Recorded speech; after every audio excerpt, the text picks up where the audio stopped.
ഈ വർഷം ഒരു 10 എക്സാമിന് വേണ്ടിയെങ്കിലും നിങ്ങൾ തയ്യാറെടുക്കാൻ ഒരു ചാൻസ് ഉണ്ട്. ഇത്രയും നല്ല അവസരത്തോടെ പുതിയൊരു തുടക്കമാണ്. അപ്പോൾ ഇന്നുള്ള ആ ഒരു ഉഷാറും ആത്മവിശ്വാസമൊക്കെ ഒട്ടും ചോരാതെ എന്നും ഒരു എനർജിയായിട്ട് തന്നെ ഉണ്ടായിരിക്കട്ടെ. ഹലോ ഡിയേഴ്സ്, എല്ലാവർക്കും പുതിയൊരു വീഡിയോയിലേക്ക് സ്വാഗതം.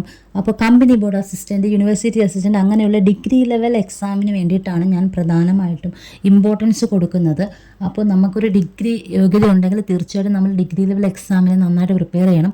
ഇപ്പോൾ നമുക്ക് നന്നായിട്ട് മനസ്സിലായി ജോലി വേണം, പഠിക്കണം എന്നുള്ള. അപ്പോൾ അതിന് വേണ്ടിയിട്ട് നമ്മൾ ജോലി കിട്ടണം എന്നുള്ള ആ ഒരു രീതിയിൽ നമ്മൾ ഇതിൻ്റെ എല്ലാ കാര്യങ്ങളും മനസ്സിലാക്കുന്നു. എല്ലാം പഠിച്ചിട്ടേ പോകാൻ പറ്റുള്ളൂ, അല്ലാതെ കുറുക്ക് വഴികളൊന്നുമില്ല. നമ്മളെല്ലാം പഠിച്ചാൽ മാത്രമേ നമുക്ക് കിട്ടുകയുള്ളൂ. അതുകൂടാതെ ഒരുപാട് ആൾക്കാരുണ്ട്, പണ്ടത്തെ പോലെയല്ല. പണ്ടൊക്കെ കാണാതെ പഠിച്ച് ഇങ്ങനെ ഒരു ഗൈഡ് നോക്കി പഠിച്ചു പോകുന്ന ഒരു സിറ്റുവേഷനായിരുന്നു. പക്ഷേ ഇപ്പോൾ അങ്ങനെയല്ല. ഇപ്പോൾ ക്വസ്റ്റ്യൻസ് എങ്ങനെയാണ് വരുന്നതെന്ന് പോലും പറയാൻ പറ്റാത്ത രീതിയിൽ സ്റ്റേറ്റ്മെൻറ്റ് രീതിയിലും ഒക്കെ ആയിട്ട് മാറിയിരിക്കുകയാണ്. അപ്പം നമുക്ക് ഒരുപാട് മാറ്റങ്ങൾ കൊണ്ടുവന്നു PSC. അപ്പോൾ അതുകൊണ്ട് തന്നെ നമ്മളും അതുപോലെ മാറി പഠിച്ചു കഴിഞ്ഞാൽ മാത്രമേ നമുക്ക് ലിസ്റ്റിൽ വരാൻ പറ്റുള്ളൂ എന്ന് ഇപ്പോൾ എല്ലാവർക്കും അറിയാം. അപ്പം ആദ്യമൊക്കെ സെൽഫ് സ്റ്റഡി ആയിരുന്നു. അപ്പം നമുക്ക് എപ്പോഴും ഒരു കോച്ചിങ് ക്ലാസ്സിൽ പോകുന്നത് ഏറ്റവും ബെറ്റർ ആയിരിക്കും. കാരണം മറ്റുള്ള കുട്ടികൾ എങ്ങനെയാണ് പ്രിപ്പയർ ചെയ്യുന്നത്, പഠിക്കുന്നത്, അവരുടെ ഒരു പഠന രീതികൾ എങ്ങനെയാണ്, അവരെങ്ങനെ എത്രത്തോളം ഇതിന് വേണ്ടിയിട്ട് എഫേർട്ട് ഇടുന്നുണ്ടെന്നൊക്കെ നമുക്ക് മനസ്സിലാവും നമ്മളൊരു കോച്ചിങ്ങിന് പോവുകയാണെങ്കിൽ. സത്യം പറഞ്ഞു കഴിഞ്ഞാൽ നമ്മുടെ കൂടെ ഉള്ളവർക്ക് ജോലി കിട്ടുമ്പോഴാണ് ശരിക്കും ജോലി വേണമെന്നൊരു ബോധം. അതുകൊണ്ട് കുഞ്ഞുങ്ങളൊക്കെ ഉള്ളവരാണെങ്കിൽ നമുക്ക് ഒരു പ്രത്യേകിച്ച് ഒരു വീട്ടമ്മയാണെങ്കിൽ നമുക്ക് ഒരുപാട് പഠനത്തിൽ ഒരുപാട് വെല്ലുവിളികളുണ്ട്. മറ്റുള്ളവരെ പോലെ നമുക്കിരുന്ന് പഠിക്കാനുള്ള സാഹചര്യങ്ങളില്ല. ഇപ്പോൾ കുഞ്ഞുങ്ങൾ ബഹളമൊക്കെ ആണെങ്കിൽ, തീരെ കൊച്ചു കുട്ടികളാണെങ്കിൽ നമ്മൾ അവരെ വീട്ടിൽ വെച്ചിട്ട് പഠിക്കുന്നത് വളരെ റിസ്ക് ആയിട്ടുള്ള കാര്യമാണ്. നമുക്ക് കോൺസെൻട്രേറ്റ് ചെയ്ത് പഠിക്കാൻ പറ്റില്ല. പിന്നെ ഇവർ ഉറങ്ങുമ്പോൾ നമുക്ക് കുറച്ച് മണിക്കൂർ കിട്ടും. നമുക്ക് കിട്ടുന്ന ആകപ്പാട് നമുക്ക് ചെയ്യാൻ പറ്റുന്ന ഒരു കാര്യം എന്ന് പറയുന്നത്, ഈ വീട്ടമ്മമാർക്ക് പ്രത്യേകിച്ച് ടൈം ടേബിളൊന്നും തയ്യാറാക്കാൻ പറ്റില്ല. ഓരോ വീട്ടിലും സാഹചര്യങ്ങൾ വ്യത്യസ്തമായിരിക്കും. ഓരോരുത്തർ കിട്ടുന്ന ടൈമിൻ്റെ അവൈലബിലിറ്റി, അവർക്ക് എങ്ങനെയാണ് ടൈം കിട്ടുന്നത്, അതൊക്കെ ഡിഫറെൻ്റാണ്.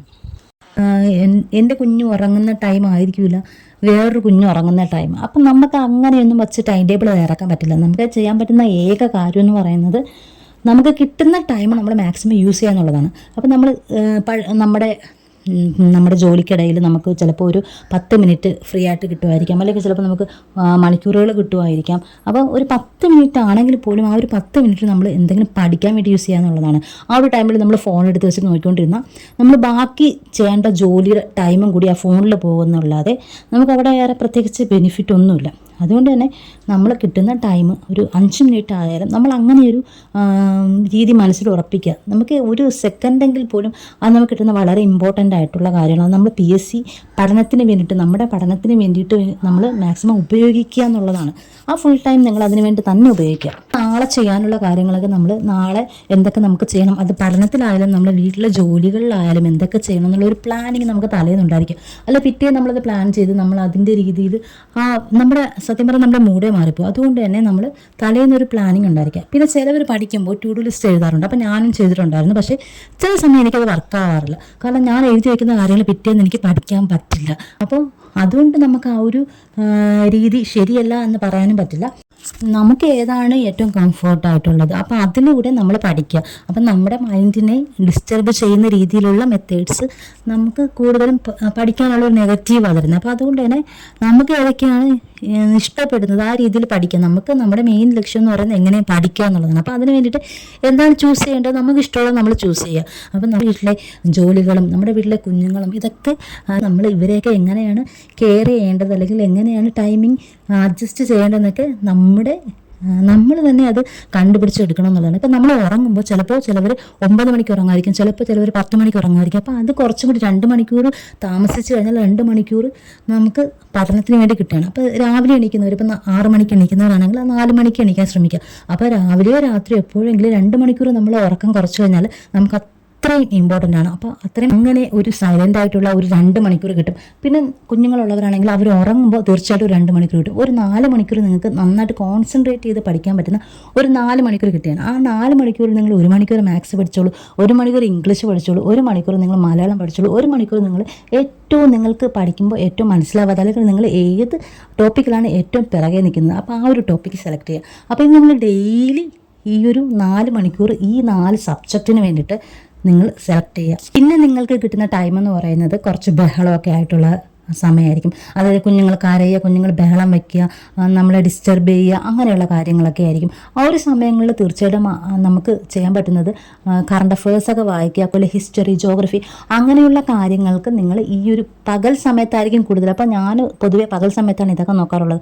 അപ്പോൾ നമ്മളിപ്പോൾ പാത്രം കഴിയുമ്പോൾ പോലും നമുക്ക് കറണ്ട് അഫയേഴ്സ് ക്ലാസ്സുകൾ കേൾക്കാം, അല്ലെങ്കിൽ നമ്മൾ തന്നെ പഠിച്ചിട്ട് നമ്മൾ തന്നെ റെക്കോർഡ് ചെയ്തിട്ട് നമുക്ക് തന്നെ അത് അടുക്കളയിൽ ജോലി ചെയ്യുമ്പോഴൊക്കെ നമുക്കത് കേട്ടുകൊണ്ടിരിക്കാം.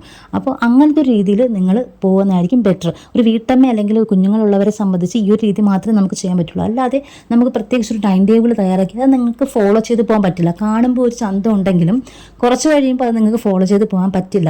അപ്പോൾ ഒരാളുടെ സമയം അല്ലായിരിക്കും മറ്റൊരാൾക്ക്, അവർക്ക് ഫ്രീ ആയിട്ട് കിട്ടുന്ന സമയം അതായിരിക്കില്ല. അതുകൊണ്ട് തന്നെ കിട്ടുന്ന സമയം എപ്പോഴൊക്കെയാണോ അതൊക്കെ നിങ്ങൾ മാക്സിമം പഠിക്കാൻ ശ്രമിക്കുക.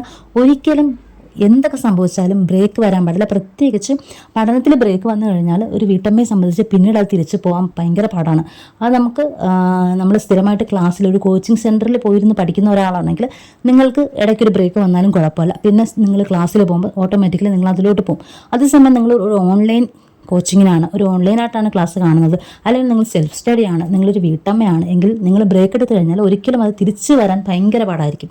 അതുകൊണ്ട് തന്നെ ബ്രേക്ക് എടുക്കാതിരിക്കുക. അപ്പോൾ എപ്പോഴും നമ്മുടെ കയ്യിലൊരു ഫോണുണ്ട്. അപ്പോൾ നമ്മളിപ്പോൾ എന്തെങ്കിലും അത്യാവശ്യമായിട്ട് നിങ്ങൾക്കൊരു ഫംഗ്ഷന് പോയേ പറ്റുള്ളൂ. അപ്പോഴും നിങ്ങളുടെ കയ്യിലൊരു ഫോൺ ഉണ്ടെങ്കിൽ തീർച്ചയായിട്ടും നിങ്ങൾക്ക് അതിൽ എന്തെങ്കിലും പോൾസ് നിങ്ങൾക്ക് ചെയ്യാം. ഒരു 5 മിനിറ്റെങ്കിലും നിങ്ങൾ ഇതിൽ നിന്ന് മാറരുത്. അത്ര ഒരു അർജൻറ്റായിട്ടുള്ള ഫംഗ്ഷൻ ആണെങ്കിൽ പോലും ഒരു 5 മിനിറ്റെങ്കിലും ഇതിലോട്ട് വരുമ്പോൾ തീർച്ചയായിട്ടും നമ്മൾ ഇതിൽ നിന്ന് മാറിപ്പോകാതെ അതിൽ തന്നെ നിൽക്കുകയാണ്. അപ്പോൾ അങ്ങനെ അതാണ് ഏറ്റവും ഇമ്പോർട്ടൻ്റ് ആയിട്ടുള്ള കാര്യം. ഒരിക്കലും ബ്രേക്ക് വരാൻ പാടില്ല. രണ്ടാമത്തെ കാര്യം, നിങ്ങൾ കിട്ടുന്ന സമയം നിങ്ങൾ മാക്സിമം യൂസ് ചെയ്യുക എന്നുള്ളതാണ്. അല്ലാതെ നമുക്ക് ടൈം കിട്ടുന്നില്ല എന്ന് പറഞ്ഞ് നമ്മൾ പരാതി പറഞ്ഞിട്ട് ഒരു കാര്യമില്ല, അത് കേൾക്കാനും ആരുമില്ല. അതുകൊണ്ട് തന്നെ നമ്മുടെ ആവശ്യം തന്നെയാണ്. അതുകൊണ്ട് നമ്മൾ തന്നെയാണ് അതിനുവേണ്ട സമയവും കണ്ടെത്തേണ്ടത്. അപ്പോൾ ഇന്ന് മുതലെങ്കിലും നിങ്ങൾ നല്ലൊരു തീരുമാനം എടുക്കുക. ഇന്ന് മുതലെങ്കിലും നിങ്ങൾ പഠിക്കാൻ തുടങ്ങുക. ഈ വർഷം നിങ്ങൾക്ക് കിട്ടുന്ന ഏറ്റവും വലിയൊരു നേട്ടമായിരിക്കും ഇങ്ങനെ ഇന്നത്തെ ദിവസം നിങ്ങൾ തുടങ്ങുന്ന ഈ ഒരു പഠനയാത്രയിലൂടെ നിങ്ങൾ നേടുന്ന വിജയമെന്ന് പറയുന്നത്.